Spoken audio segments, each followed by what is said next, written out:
जमीयत उलमा इस्लाम सिंध की जानिब से 13 फरवरी को सकरन में आल पार्टीज कॉन्फ्रेंस बुलाने का ऐलान किया है, जिसमें जमीयत उलमा इकराम और उसके अलावा अदीब, शायर, मुहक्किक और दानिश्वरों को भी मदऊ किया जाएगा। उसी कॉन्फ्रेंस का मकसद एरसा एक्ट तरमीम, सिंधु दरिया से 6 कैनाल निकाले जाने, सिंध का पानी जो है वो रोके जाने और सिंध में बदअमनी और दीगर जो सिंध के इश्यूज हैं उस पर जो है वो आल पार्टीज कॉन्फ्रेंस बुलाए जाने का फैसला किया है। एक जानिब तो GDA एहतजाजी तहरीक चला रही है इसी मामलात पर, सिंध के बदअमनी और सिंध में जो ज़्यादतियाँ और जुल्म और बर्बरियत हो रही है, उसके अलावा जो सिंधु दरिया से 6 कैनाल निकाले जा रहे हैं उस पर और एरसा एक्ट तरमीम पर जो है वो इसी जनवरी के माह में 11 और 12 तारीख को जो एहतजाजी काल दी गई है हैदराबाद, उमरकोट और मीरपुर खास में, उनमें JUIF ने शरीक होने से इनकार कर दिया है और उस पर JUIF ने मौक़िफ़ अपनाया है कि वो इसी कॉन्फ्रेंस में इसीलिए या एहतजाजी धरनों में इसीलिए शरीक नहीं होगी क्योंकि GDA ने उनकी आल पार्टीज कॉन्फ्रेंस जो उन्होंने कराची के एक निजी होटल में बुलाई थी, उसमें वज़ीर आला सिंध और स्टेक होल्डर और दीगर जो यहाँ से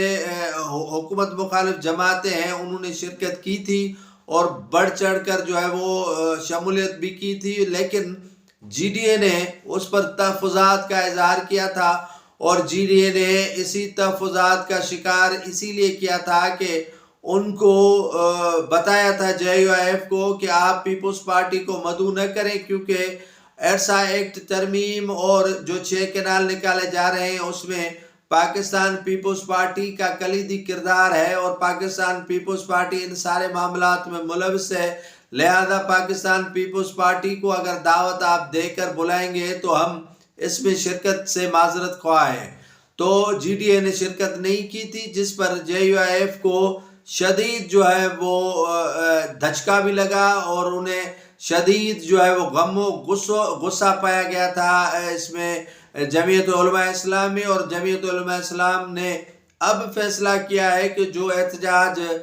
GDA करने जा रही है सिंध के 3 बड़े शहरों में, मीरपुर खास हो गया, हैदराबाद हो गया और उमरकोट हो गया, उसमें वो शिरकत नहीं करेंगी। यूं दोनों जमातों के दरमियान इख्तलाफात शदीद हो गए हैं और सिंध काज के लिए इनको इकट्ठा बैठने के लिए इनके कायदीन पीर साहब पागारो और